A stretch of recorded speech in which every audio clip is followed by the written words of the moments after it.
کلما دخل علیہا زکریا المحراب، جب زکریا اس کے پاس نماز پڑھنے کی جگہ جاتے، محراب میں داخل ہوتے، محراب میں جاتے، وجد عندہا رزقا، تو وہاں رزق پاتے۔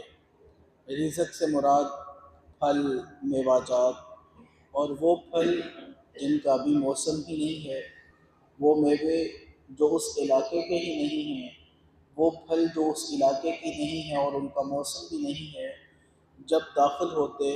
جہاں پہ حضرت مریم علیہ السلام موجود ہوتی، وہاں پر طرح طرح کے پھل اور میوہ جات جو ہے وہ پاتے۔ پھر اللہ ارشاد فرماتا ہے، حضرت زکریا علیہ السلام نے جب یہ سارا کچھ دیکھا، قالا، تو کہا زکریا نے، فرمایا زکریا نے، یا مریم انا لک ھذا، اے مریم یہ بتا تیرے پاس آتا کہاں سے ہے؟ یہ پھل، یہ میوہ جات، یہ طرح طرح کی چیزیں،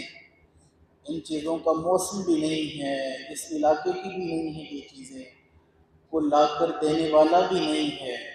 اکیلی تو محراب میں حضرت مریم ہیں۔ تو یہ مجھے یہ الفاظ بڑے پیارے لگتے ہیں، یہ انداز بڑا پیارا لگتا ہے، قالا یا مریم انا لک ھذا، اے مریم دس نہ ہے تیرے کول آندا کتھوں؟ پھر قالت هو من عند اللہ، اس نے کہا یعنی حضرت مریم نے کہا، یہ یہاں پر مؤنث کا صیغہ ہے، حضرت مریم نے کہا ہوا من عند اللہ، مجھے نہیں پتا، یہ میرا رب ہی مجھے عطا کرتا ہے۔ کیسے آتا ہے، کہاں سے آتا ہے؟ یہ میرا رب ہی مجھے عطا کرتا ہے۔ ان اللہ یرزق من یشاء بغیر حساب، اور اللہ جسے چاہتا ہے بغیر حساب کے رزق عطا فرماتا ہے۔ اتنے خوبصورت الفاظ ہیں، اتنی پیاری آیت ہے، اتنی پیاری بات ہے، مجھے تو پڑھ کر بڑا مزہ آتا ہے۔ روایت میں موجود ہے جب حضرت زکریا علیہ السلام نے دیکھا نا اتنی نزول رحمت، اللہ رب العزت کے کرم کی اتنی بارش، اتنا فضل باری تعالیٰ، اور یہ جب ساری چیزیں دیکھیں، اور مزے کی بات یہ، حضرت مریم علیہ السلام نے کسی کا دودھ نہیں پیا، اور یہ جو کلام ہے نا، قالت هو من عند اللہ ان اللہ یرزق من یشاء بغیر حساب، کہ حضرت مریم سے سوال کیا گیا، یہ آپ پنگوڑے میں تھی، بچی تھی، چھوٹی تھی، اور چھوٹے بچے کلام کرنے کی طاقت نہیں رکھتے، لیکن اتنا خوبصورت اور جامع کلام کیا۔ حضرت زکریا علیہ السلام نے سوال کیا اور فوراً کہا، یہ تو مجھے میرا رب ہی عطا فرماتا ہے۔ ایک شان یہ آپ کے بیٹے کی، عیسیٰ ابن مریم کی شان یہ کہ وہ بھی جھولی میں بیٹھ کر ایسا فصیح و بلاغ کلام کرتے ہیں، فصیح و بلیغ کلام کرتے ہیں، اللہ اس کو بھی قرآن پاک میں بیان کر دیتے رہے۔ سورۃ مریم میں پوری وہ ایک ڈیٹیل ہے، قال انی عبد اللہ آتانی الکتاب وجعلنی نبیا وجعلنی مبارکا اینما کنت۔ تو یہ سارا کلام اگر آپ دیکھیں اتنا فصیح و بلیغ کلام ہے، یہ ایک چھوٹا بچہ جو ابھی طفل ہے اور جو شیرخوار ہے، چھوٹا بچہ اتنا فصیح کلام کرے گا، اللہ کی قدرت کے نظارے تو یہیں پر ہو جاتے ہیں۔ تو یہ جو حضرت مریم نے کلام کیا، یہ اس وقت پنگھوڑے میں تھی، چھوٹی بچی تھی، اس وقت کلام کیا۔ جب حضرت زکریا علیہ السلام نے یہ ساری عنایات اور سارے فضل و کرم کے سلسلے دیکھے، تو پھر بارگاہ الہی میں عرض کی، یا باری تعالیٰ، تیری شان، تیری قدرت، تیری باران رحمت یہ کہ تو مریم کے لیے محراب میں وہ پھل بھی بیچ سکتا ہے جن کا موسم ہی نہیں ہے۔ اے مالک کریم، تو مجھے بھی تو اولاد عطا فرما سکتا ہے نا، میں بوڑھا ہو گیا ہوں، میری بیوی بانجھ ہو گئی ہے، لیکن اے باری تعالیٰ تیری بارگاہ میں کس چیز کی دیری ہے، تیری بارگاہ میں کس چیز کی دوری ہے؟ تو پھر حضرت زکریا علیہ السلام نے دعا کی، اور اس دعا کو بھی اللہ نے وہی ذکر فرمایا، ہنالک دعا زکریا ربہ، یہ الفاظ ہیں، اپنی طرف سے نہیں کہہ رہا، ہنالک دعا زکریا ربہ، وہیں پر زکریا نے دعا کی اپنے رب کی بارگاہ میں، وہیں پر جہاں پر اللہ کی رحمت کا سلسلہ دیکھا، نزول رحمت کا وہ ایک ادراک پایا، وہیں پر کھڑے کھڑے ہنالک دعا زکریا ربہ،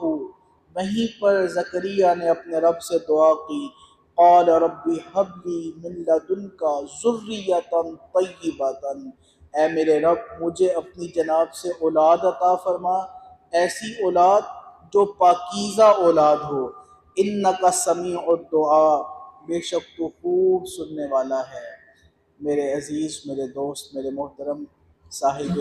تفسیر نے لکھا ہے، جو اللہ رب العزت نے یہ بات کی نا، ہنالک دعا زکریا ربہ، وہیں زکریا نے اپنے رب کی بارگاہ میں دعا کی۔ حضرت مریم بھانجی تھی، حضرت مریم حضرت زکریا سے چھوٹی تھی، لیکن وہ جگہ باران رحمت کی جگہ تھی، نزول رحمت کی جگہ تھی، اور مفسرین کرام نے اپنی اپنی تفسیروں میں لکھا ہے، جہاں جگہیں برکتوں والی ہوں اور ان برکتوں والی جگہوں پر کھڑے ہو کر دعائیں مانگنا، یہ اللہ کے نبیوں کی سنت ہے، یہ اللہ کے نبیوں کا طریق ہے، یہ اللہ کے نبیوں کا انداز ہے۔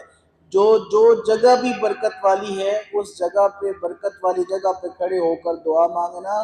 یہ اللہ کے نبیوں کا طریق ہے۔ پھر بزرگوں نے لکھا ہے، اور جو برکت والی جگہ ہیں، اللہ ان جگہوں پر کی ہوئی دعاؤں کو بھی قبول فرماتا ہے۔ اور اس خطہ ارضی پر سب سے متبرک جو جگہ ہے، کائنات میں سب سے پاکیزہ، معتبر، منور، مطہر جو جگہ ہے، وہ میرے کریم آقا علیہ الصلوۃ والسلام کے روضہ انور کی جگہ ہے، میرے کریم آقا علیہ الصلوۃ والسلام کے روضہ مبارک کی جگہ ہے۔ تو بزرگوں نے لکھا ہے، جو مدینہ منورہ میں جا کے حضور کے قدموں میں بیٹھ کر دعا کرے، اللہ اس کی دعا کو بھی قبول کرتا ہے۔ پھر خانہ کعبہ ہے، یہ بھی متبرک جگہ ہے، یہاں پر دعا کی جائے اللہ قبول فرماتا ہے۔ پھر بزرگوں نے آگے تھوڑا سا بات کو کھولا، فرماتے جو اللہ کے ولیوں کے دربار اور مزار ہے نا، یہ بھی متبرک اور پاکیزہ جگہ ہیں، ان جگہوں پر بھی اگر کوئی کھڑے ہو کر بارگاہ الہی سے مانگے تو اللہ وہیں بھی عطا فرما دیتا ہے۔